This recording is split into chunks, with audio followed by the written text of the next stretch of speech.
Hi, welcome to Feral Nightmares with your host, Zachary Binks, and my other host over here can't fucking speak, and her name is Tay Mayhem Myers.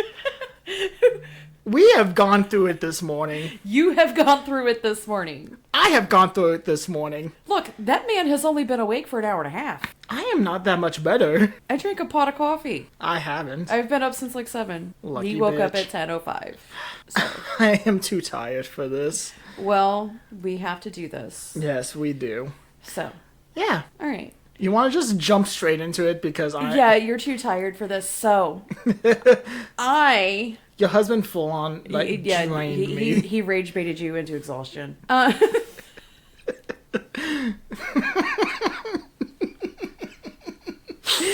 Which is entertaining for me. But it's not going to be so entertaining for the actual Listeners. So please check out the bloopers that are going to come out of just the last 20, 30 minutes. Yeah. Because my husband really did a number on poor Binksy here. So Also, if you like that enough, we'll get you a picture of his ass. maybe. There's a whole biofreeze incident. We're going to... Anyway. Look, originally he was supposed to be in here with us, like, babysitting us, but apparently... He rage baited Zach so much that he had to leave. Yeah. And... No, it's because of the fact he was going to be like, oh, I have to babysit you, and then yet he kept on interrupting us. And instigating, and you kept falling for it. It's okay. It's a new experience for you. This is the last 12 years of my life.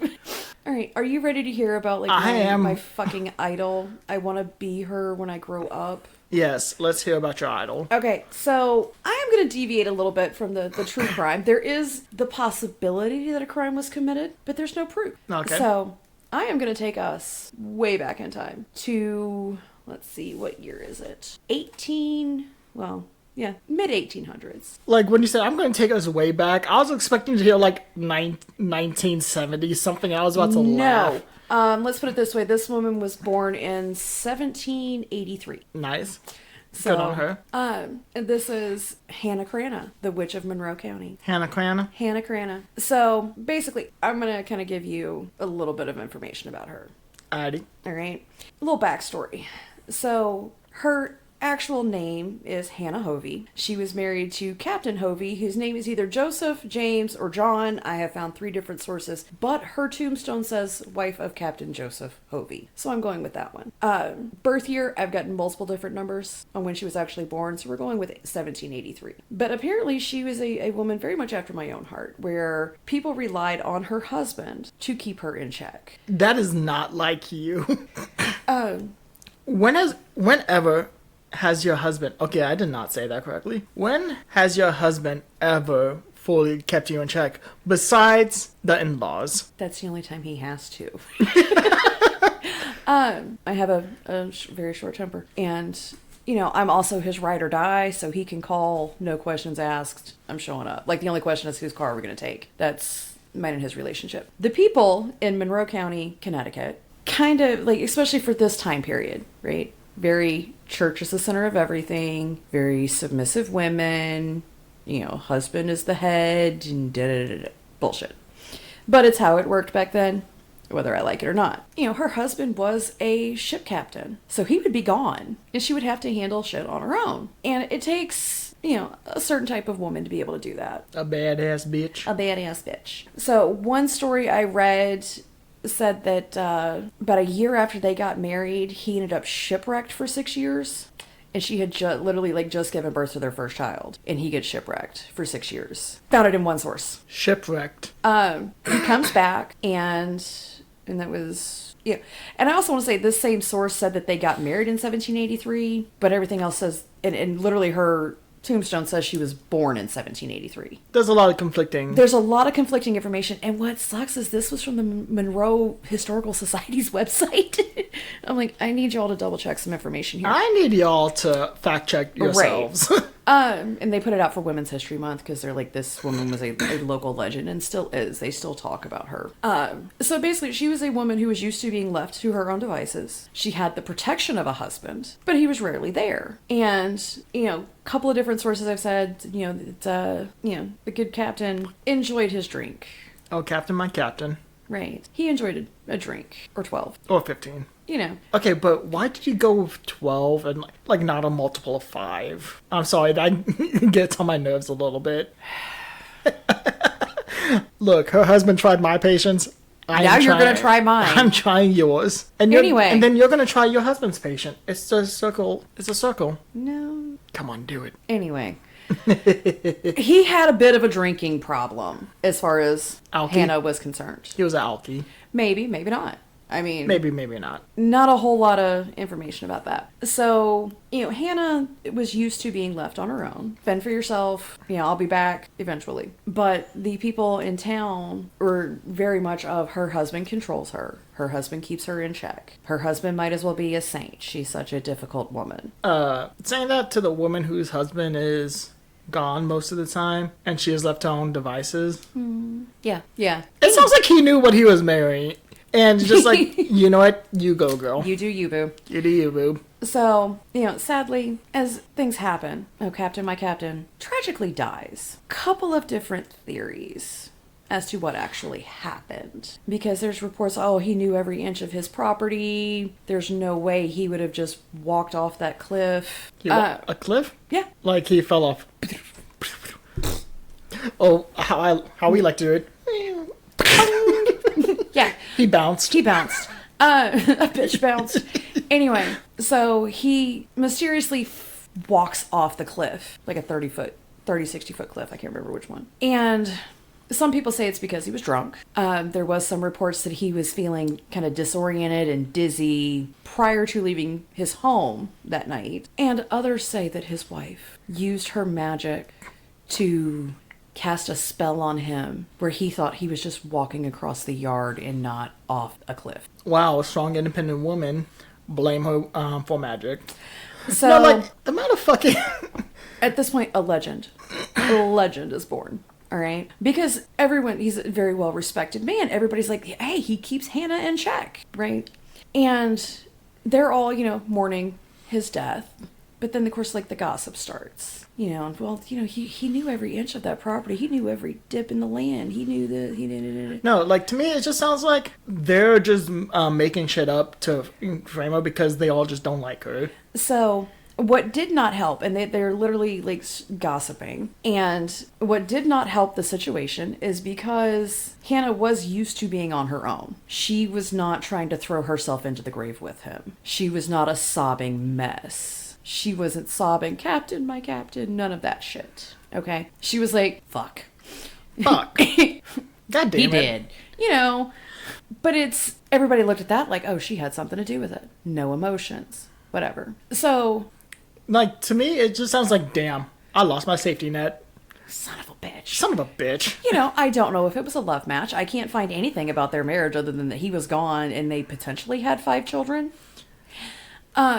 Like, I'm not saying this is true, but to me, it just sounds like it was a marriage of convenience on both ends. I mean, it does sound like he was significantly older than her, so who knows? I was not around in 1803, because they got married, she was 20, I know that much. 1803 when they got married. No idea. Hannah is expected to play this part of the widow and basically rely on the charity of her neighbors and to beg for help. But when she doesn't conform to that role... Hannah is like, nah, bitch. She would ultimately go on to embrace the witch... Persona. Honestly, I love that for her. Right. I love everything that she does. Fucking iconic. She is an icon. Like, oral history about her, which is part of the problem that getting information is oral history not always reliable. So, most widows would be like, oh, can you help me with some firewood? And Hannah would be like, hey. I can do it myself. No, she's like, hey, drop that bundle at my house. Oh, I was expecting Hannah used these people's fear of her for extortion. Oh, I love this. Okay.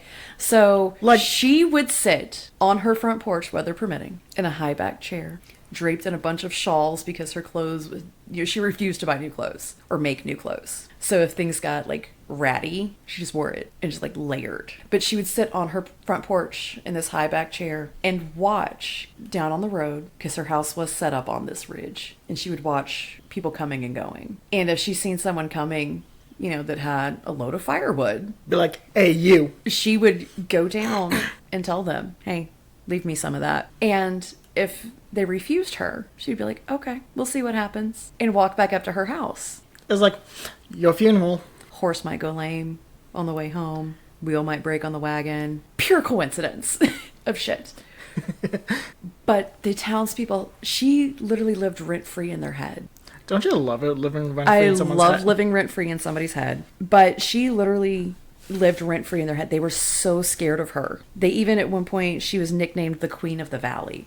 Because she would sit up on her porch and watch everyone. No, like, I was literally thinking when you were saying, oh, she sat on a high back chair looking down on. I was on like, a that's fucking throne. That's some queen-ass behavior right there. So, she's very much like she knew what these people thought of her. She knew they did not respect her. They feared her. And she's like, eh. And honestly, like, what a girl gotta do in that, like, during that time? You have options. You can either be, oh, poor pitiful me, or Hannah. and she refused to play that role. Right, she refused to play by anybody's rules. So the townspeople would literally bring her, eggs, or, flour, or whatever you would need, supplies. They would leave kindling, at the base of the hill. Like, as offerings. Basically, yeah, they would give her whatever she needed.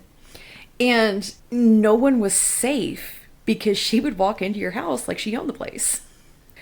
So, one of the stories, and I was able to get a couple of stories. One of the stories is that Hannah walked into a neighbor's home, and this woman was baking pies, and I heard a couple different versions of it. But this woman has spent all day baking these pies. And as somebody who bakes the pies at Thanksgiving, I know that they start out being made with love, and they end up with me cussing. I just get the store-bought shit. So this woman's making her pies. And Hannah's like, hey, can I get one of those? And the woman gives her, like, the smallest of the pies. And Hannah's like, no, I want the big one. I want the big one. Yeah. I'm sorry, Michael. Hannah says, I want the big one. And the woman's like, no, like, that's for my family. Like, these are for my family. And Hannah's like, okay, we'll see how your pies turn out. And leaves. Now, one source said that the pies that were currently in that woman's oven burnt to a crisp. The oven stopped functioning properly, which these are fired ovens, and that she was never able to bake a pie again. Like, Hannah got in her head. Like, honestly, I'm like, all right, that's a little entitled, Hannah. Yeah, like, but damn it, we both won for one. Okay. Sorry, Mike. Actually, I'm not sorry. You pissed me off earlier. So, yeah. So this woman's never able to bake another pie again, is one version of it. Another one is it took us a couple weeks. But, like, honestly, how much of that is due to, like... It's literally, she's just in their heads. Yeah. She's playing on that. I mean, it would also be cool if, she actually was just like... If she actually was. Now... Another story is that there was a well-known man in the area who was known for his ability to fish. Like, nobody can outfish this man. Every time he casts a line, he's getting fish. Well, he sets up one day in the stream that runs in front of Hannah's house. And she goes down and she's like, hey, let me get a couple of those fish. Because he's been fishing all day. She's been sitting in her chair watching him. And, like, this is on her property, or just close. Maybe not. It's never stated. It runs past her house. So it could be on her property or not. So. And if it was on her property, just like that, just like sounds like, hey, you're fishing on my property. Give me some. Throw me a couple fish, right? Yeah. So. And this man basically looks at her and like starts laughing. He's like, I'm not giving you my fish. So she looks at him and goes, yeah, your luck's about to run out. And walks back up to her porch. The man's like, whatever, crazy old woman. And casts his line again. And he's there for the rest of the afternoon. Not a single bite. And he can see the fish. Because, this time period, the water's not that polluted. He can see the fish swimming past his bait. Did not catch a single one. Next day, same thing. He's not catching any fish. So... he ends up going to Hannah Cranna with a bottle of rum and an apology. And she accepts his apology. And the next day, he starts catching fish again. Honestly, like, I probably know that it's just her getting to people's heads. Mm-hmm. But she sounds magical as fuck. She sounds like, and honestly, it's not even like debilitating stuff. It's just more like, nah, I'm just gonna make your life inconvenient for a while. I'm gonna inconvenience you for a little bit. Until you apologize. Right. So like, honestly, like, I can't even like. She sounds like someone we would want to be friends with. Right. Like I said, I want to be her when I grow up. I mean, hopefully, I just like messing with people's heads. I love when somebody underestimates me. It is. Oh, that's like one of the best feelings. Oh, yeah. And then proving those fuckers wrong. Exactly. Oh, love that. And what she did, she just let them underestimate her and disprove of her and allowed them to believe whatever the hell they wanted to believe. I mean, it's not her job to correct them. So she was very unapologetically herself. But they said, you know, people claimed that she was controlling the weather. If they had a drought and the crops started failing. Damn it, who pissed her off? Who pissed off Hannah? It was rumored that during storms, you would see her out on that cliff, the same one her husband fell off of, waving her arms around like she's, you know, conducting the clouds and the rain. And honestly, like, that sounds cool. Right. That sounds like some shit I want to do. But another story is, I think there was a couple of guys going past with a cart full of hay. Hey. And they saw Hannah. I want to say she was out in her garden because she had two things in her life that she truly loved. Her lily garden and her rooster, Boreas. Some people think the rooster was her familiar. So. Wait, quick question. What? Like, probably already know the answer, but I just want to make sure. Your familiar would be a cat. With what? Like, if you had a familiar, yeah, it would be a cat? Mm-hmm. I think I'd join you in that. I've already had one. Yeah. I had my Abel, you had Sin. Hang on. Side quest, real quick. Side quest. So Michael's Craft Store, I don't know if our local one has it, but they have a blow mold corgi ghost. Mm-hmm. I sent you the TikTok. Oh, I didn't check it. You'll have to check it. I think I sent it to the other Hexian I know it. Oh, also another side quest. I'm in therapy. Claps for me. Yay. I can't clap loud or else Michael's gonna think that's a stopping point. So, guess who made their therapist cry? Like I said, that's not how it's supposed to happen. Okay, what? The therapist is supposed to make you cry. Okay, but we've already gone over the fact that I shut myself down when I feel those emotions coming. And we were talking about, like, mild relationship. Yes, I know. Your tear ducts are rusted. Oh, very. We're just talking about, like, me and my dad and, like, our relationship, especially, like, after I came out to him. And then he started tearing up just, like, because he's a dad. And, like, so I was resonating a bit too hard. And then I already feel bad for your therapist. I feel bad for him, too. He has to put up with me. Yeah, that was the original reason I felt bad for him. What's having to put up with you? But he's getting paid, too. He's getting paid. Yes, he's getting paid, too. So. Also, he keeps on complimenting me on stuff. And I think he knows that the way to get me to open up more is to... You have a praise kink. It's okay. Like, it's not even a praise kink. It's an ego boost kink. Yeah.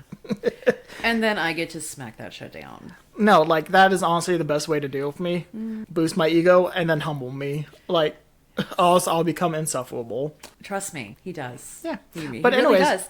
Anyway, back to the Hannah. queen, bitch. Yeah. Back to Hannah. So, you know, she was very proud of her flowers. I want to say they were tiger lilies. Not 100% sure. You said lilies. Lilies. There was some type of lilies. And her rooster, who one story I heard about her said he was a black rooster. Not sure. So anyway, Hannah's out in her garden, and these gentlemen are coming by with a wagon loaded with hay. Hey. And one of them yells, you know, they start yelling insults at Hannah. Just being rude motherfuckers. And Hannah just kind of looks at him and is like, I've literally done nothing to you right now. Right? I'm minding my own damn business. Right. She's like, I am planting flowers. I am tending my garden. What the fuck? And I can't remember exactly what it was, but I want to say like the mule refused to move. They finally get the, you know, start getting the mule to go, and the wagon tips over and spills the load of hay. The mules get loose, run away. They got to go chase the mules down. Like a whole bunch of bullshit goes down. A series of unfortunate events occur. Exactly. And finally they apologize. They're like, we're sorry. Sorry for being rude. That was uncalled for. And she's like, yeah, accept your apology. And they're able to get the cart turned back up. and bring the mules back and load everything and go. No problems. Like, honestly, it's either she is the witch that everyone claims she is, or the universe has got her fucking She is back. favored.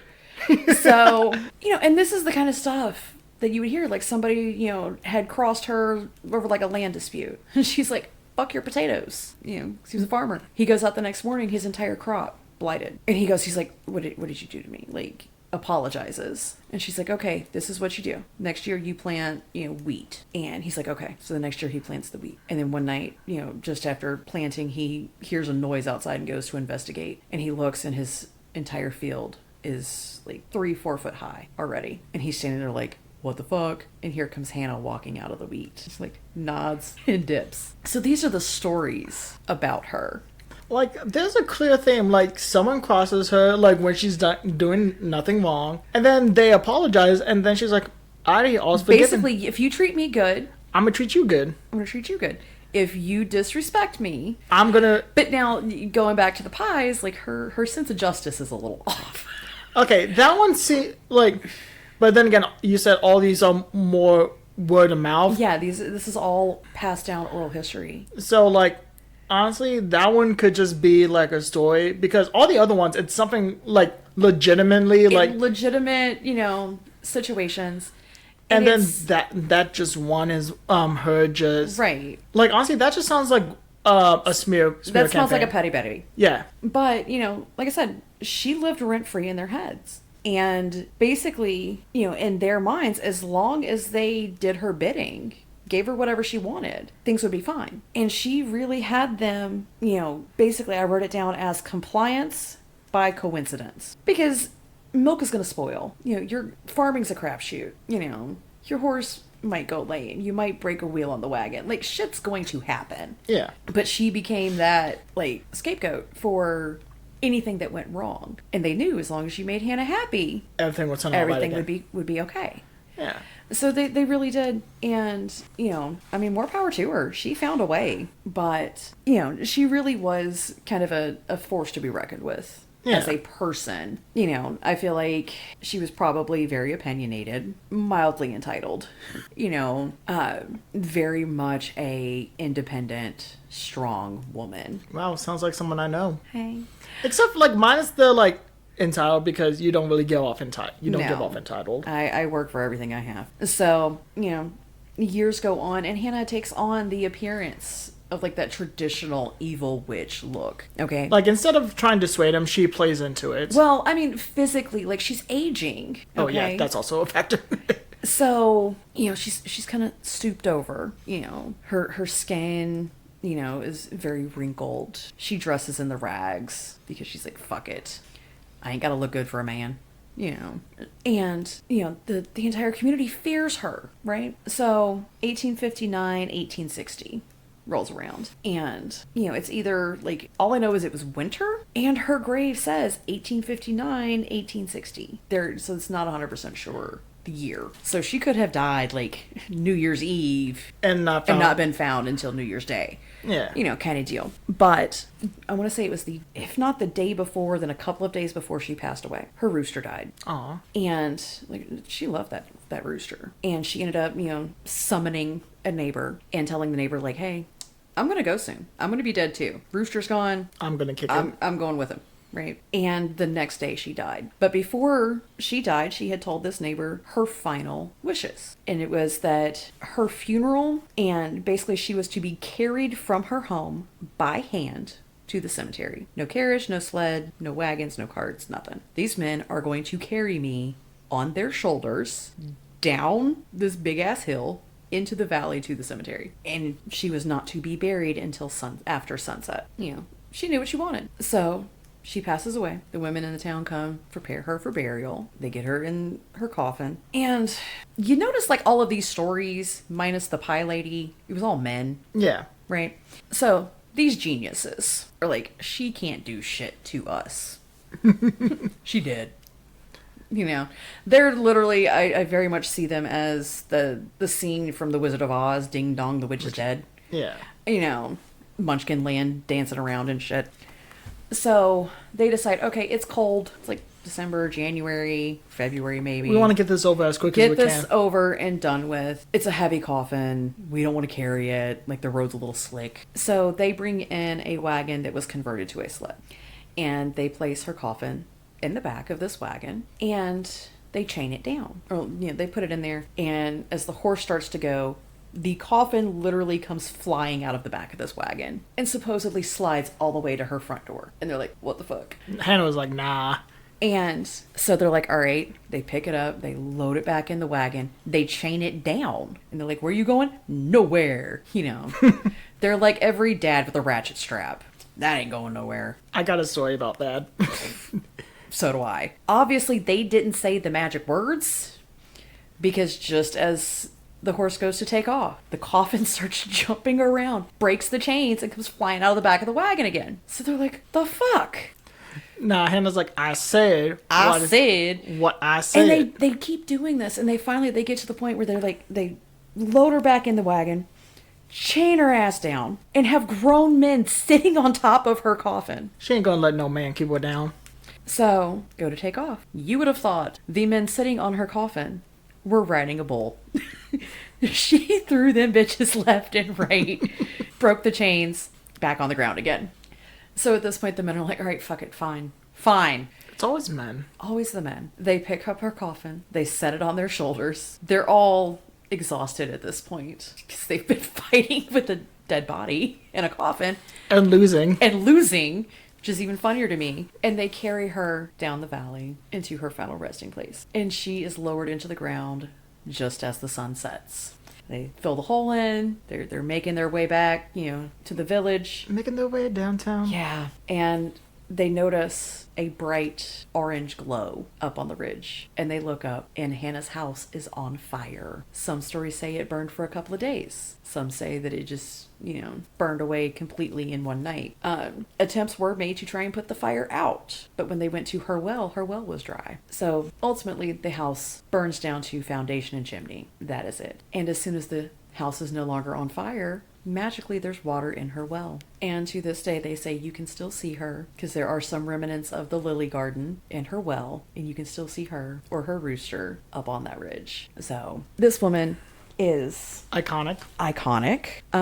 You can still see her during storms, like all of these things. There's another story that supposedly, because she's buried in it's Gregory's Four Corners Cemetery, that supposedly on that road you'll see an old woman and you'll swerve to not hit her and end up like hitting Hannah's gravestone and dying. I've seen the pictures. It's up on a hill. Like, you gotta go airborne to hit her grave. Okay. So, a lot of these things have gotten very exaggerated and very out of hand. But, you read between the lines and you look at, all right, this is the character of the person. I want to be her when I grow up. I want to be the weird lady that lives just outside of town, that sits on her porch, that is feared and revered. I want to live rent-free in so many people's heads that they just give me shit. I mean, that just seems like the life right there. I mean, like, I really and truly, I have multiple retirement plans. Okay. Which one's your favorite? My favorite, and I'm going to say this because even though I love my husband, he also has a retirement plan with his best friend. And their retirement plan involves smoking a lot of weed and taking up every lane on Wilma Rudolph at 7 o'clock in the morning. Now, I'm down because it's 3 lanes one way, so you're going to need a third car. But I'm cool with that. But my retirement plan, and this is if Coco does not manage to marry a dying billionaire in the next couple of years. If he does, then I'm retiring now, and me and Mike and the kids are moving with Coco to Mykonos. Bitch. Coco and I dream. If that does not happen, and I somehow end up widowed, if Mike fails to die the same day as me, then Coco and I are going to buy an old mansion in New Orleans and live together as the aunts. I'll send my kids to you. And you'll send your kids to us for the summers. And that's a legitimate plan. We want to be the weird old ladies. Even though he's just a gay man. I might just come with my kids at that point. Just like, you know what? Summer vacay. We are basically going to cross American Horror Story Coven and Practical Magic. Yeah. So. You know what? I'll just work remotely. I'll work remotely. You know, like, but that's the retirement plan. I want to be that old lady. I fully get just wanting to be left alone, relying on other people's not a strong suit. Just let me live my life. Help me out occasionally.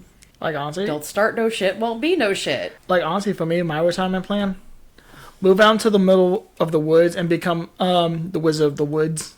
Like, that's my retirement plan. I'm cool with being a swamp witch. I got another one I'll cover eventually. Ooh. My name's Aunt Julia. You know what? Like, you can be a swamp witch. I'll be, like, on the other side, doing my...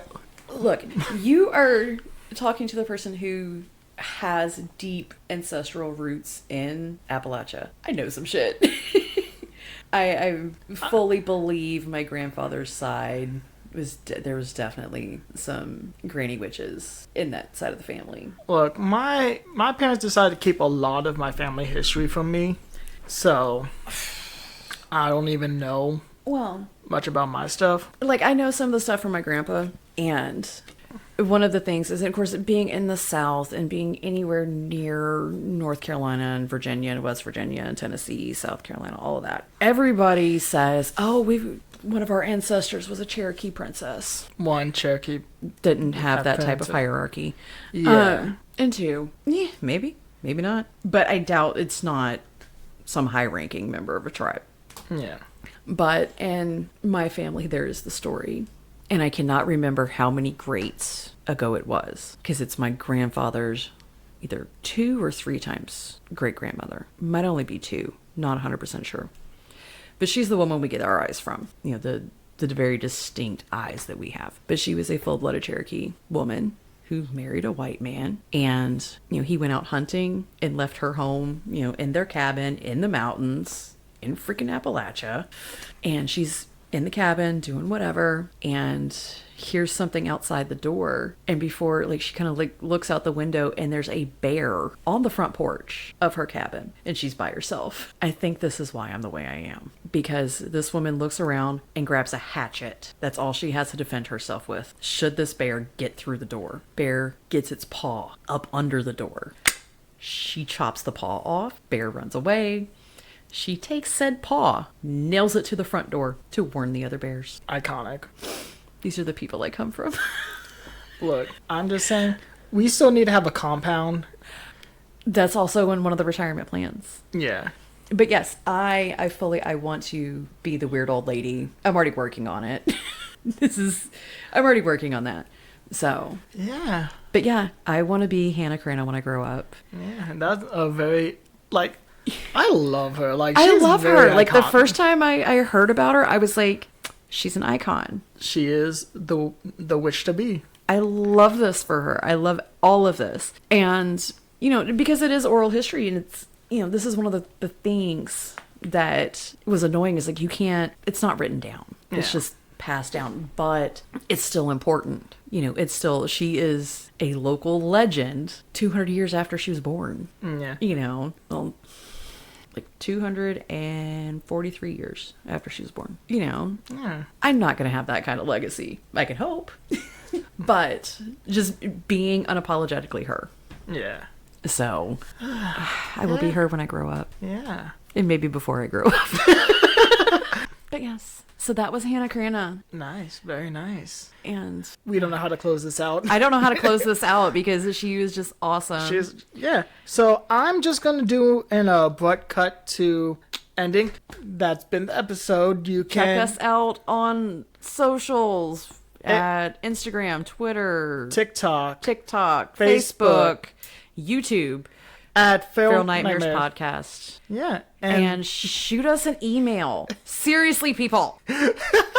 We need some feedback. We need some story ideas. Poor Zach is scrambling trying to find something I don't know about. Okay, yeah, I am scrambling trying to find stuff she doesn't know about. You know, so shoot us an email. feralnightmarespodcast@gmail.com. You know, let us know. What do you like? What do you not like? Do you want me to do more creepy shit? Do you want Zach to do some true crime? Honestly, we can, like... Do you just want us to trade off back and forth? Like, honestly, I did find something that I kind of want to do where it's like a man goes missing, but I don't know if that's more your area or my area that I kind of want to cover. Oh, I mean, this one, like I said, it alluded to some crime. Yeah, so But yeah. Also, I'm gonna also say this because we did discuss this before we started recording. The website's not fully done. We have to do some updates on it. We've got, Zach has to talk about himself more. I have to talk about myself. Talking about himself is not his strong suit. Look, I already do that in therapy. I do not want to do that. So, thankfully you don't have to worry about making the audience cry. Look, that was just because of Yeah, I know. empathy. You hit him in his feels. Whatever. I'm still going to make fun of you for making your therapist cry. So the website is still a work in progress. We are actually going to be doing some pictures after we get done recording today. But yeah, so that's been the episode. Yes, sweet dreams. And Feral Nightmares. Bye, y'all. Bye. I'm gonna fight Michael, I swear to fucking God. Okay.